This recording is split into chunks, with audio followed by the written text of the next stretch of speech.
ಅಧಿಕಾರ ಬೇಕಾಗಿದೆ. ಇವನ್ನೆಲ್ಲ ಅಧಿಕಾರಿ ಆಸೆ ಇಟ್ಕೊಂಡಂಥವ್ರನ್ನ ತೆಕ್ಕೆಯಲ್ಲಿ ಹಾಕೊಂಡು ಮುಂದೆ ಹೋಗೋದು ಸುಲಭದ ಕೆಲಸ ಅಲ್ಲ. ಈ ದಿಶೆಯಲ್ಲೇ ಈಗಾಗಲೇ ಸಾಕಷ್ಟು ಗೆಲುವನ್ನು ನಮ್ಮ ಡಿ ಕೆ ಶಿ ಅವರು ಗೆದ್ದರು ಸಹಿತ ಅದರಲ್ಲೂ ಮುಖ್ಯವಾಗಿ ಒಂದು ಭಾಳ ಮಹತ್ವ ಡೆವಲಪ್ಮೆಂಟ್ ಏನಾಗಿ ಬೆಳೀತಪ್ಪ ಅಂತಂದರೆ ಹೈಕಮಾಂಡ್ ಥ್ರೂ ಸಿದ್ದರಾಮಯ್ಯನ ಬಗ್ಗಿಸೋ ಜೊತೆಗೆ ಅವರ ಅತ್ಯಂತ ಆತ್ಮೀಯರನ್ನು ಅವರಿಂದ ದೂರ ಸರಿಸಲು ಯಶಸ್ವಿಯಾಗಿದ್ದಾರೆ ಡಿ ಕೆ ಶಿ ಅವರು. ಯಶಸ್ವಿಯಾಗಿದ್ದ ಪರಿಣಾಮ ಇವತ್ತು ಸಿ ಎಮ್ ಆಗಿದ್ದಾರೆ. ಇಲ್ಲಾಂದ್ರೆ ಸಿ ಎಮ್ ಆಗೋದು ಭಾಳ ಕಷ್ಟ ಇದೆ. ಯಾಕಂದ್ರೆ ಒಂದೇದು ಹೈಕಮಾಂಡ್ ಪ್ರೀತಿ ಇತ್ತು ಸರಿ, ಆದರೆ ಹೈಕಮಾಂಡ ದೃಢವಾಗಿ ನಿರ್ಧಾರ ತೊಗೊಳ್ಬೇಕಾಗಿತ್ತಂದ್ರೆ ಇಲ್ಲಿ ಲೋಕಲ್ ಶಾಸಕರ ವಿಶ್ವಾಸ ಬೇಕಾಗಿತ್ತು ಅವ್ರಿಗೆ. ಅವರೆಲ್ಲರೂ ಶಾಸಕರ ಸಪೋಸ್ ಏನಾದರೂ ಸಿದ್ದರಾಮಯ್ಯನವ್ರ ಬೆನ್ನಿಗೆ ನಂತರ ನಾವು ಮಾತಾಡಿ ಕೆಟ್ಟ ಆಗ್ತೀವಿ ಅನ್ನುವಂಥ ಆ ಸಂದರ್ಭದಲ್ಲಿ ಭಾಳ ವೆಲ್ ಪ್ಲ್ಯಾನರ್ ಮಾಡಿದ್ರು, ಅದನ್ನ ಎಕ್ಸಿಕ್ಯೂಟ್ ಮಾಡಿದ್ರು.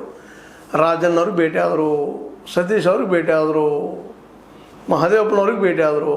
ಸಿದ್ದರಾಮಯ್ಯರ ಅತ್ಯಂತ ಸಾಮೀಪ್ಯದಲ್ಲಿ ಯಾರಿದ್ರು ಅವ್ರನ್ನೆಲ್ಲರನ್ನೂ ಭೇಟಿಯಾಗಿ ತಮ್ಮ ವಿಶ್ವಾಸ ಗಳಿಸೋ ಜೊತೆಗೆ ಮೆಸೇಜು ಕೊಟ್ಟರು. ಜೊತೆಗೆ ಒಂದು ಏನಾಯಿತು ಗೊತ್ತಿಲ್ಲ, ಇವತ್ತು ಸಹಿತ ಅದು ಟಾಪ್ ಸೀಕ್ರೆಟ್ ಸಿದ್ದರಾಮಯ್ಯರ ಬಲಗೈ ಬಂಟರಂತಿದ್ದಂತಹ ಸತೀಶ್ ಅವರನ್ನು ಬದಿಗೆ ಸರಿಸಲು ಯಶಸ್ವಿ ಆದ.